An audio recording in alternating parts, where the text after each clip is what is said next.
Hello everyone, আসসালামু আলাইকুম। নতুন একটা রেসিপি নিয়ে আসলাম আপনাদের মাঝে।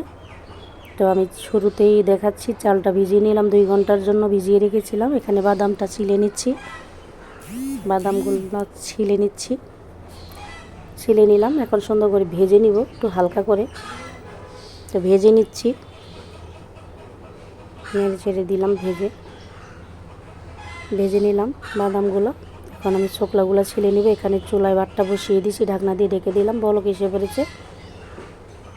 এখন আমি কিছু ফুড কালার ব্যবহার করছি, যেহেতু এটা জর্দা। তো আমি বাদামগুলো ছিলে নিলাম। এখন ভাতটা হয়ে গেছে, এখন ঢেলে নিব। একটা জালিতে ছোট্ট ঢেলে নিলাম। তো এখানে আমি বাদামগুলো একটু ছেঁচে নিব, যেহেতু আনাম দিব না, ব্যবহার করব না, সেই ক্ষেত্রে আমি ছেঁচনি দিয়ে একটু ছেঁচে নিলাম। এটা আমার শাশুড়ির ছেঁচনি।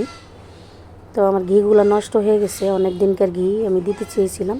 এখানে দিলাম আমি তেজপাতা, এখানে দিলাম আমি গরম মশলা, এখানে দিলাম আমি কিশমিশ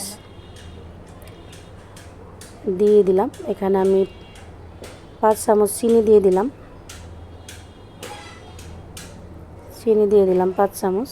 তো একটু নেড়ে ছেড়ে নিচ্ছি। একটু হালকা সামান্য লবণ দিয়ে দিলাম। এখানে বাদাম এড করে দিলাম। ভেজে রাখা বাদাম আমি ছেঁচনি দিয়ে ছেঁচে নিছি। এভাবে খেতে খুবই মজা লাগে, আপনারাও খেয়ে দেখবেন। তো যারা ইউটিউব থেকে দেখছেন তারা আমাকে অবশ্যই সাবস্ক্রাইব করে দিবেন, লাইক কমেন্ট শেয়ার দিয়ে দিবেন।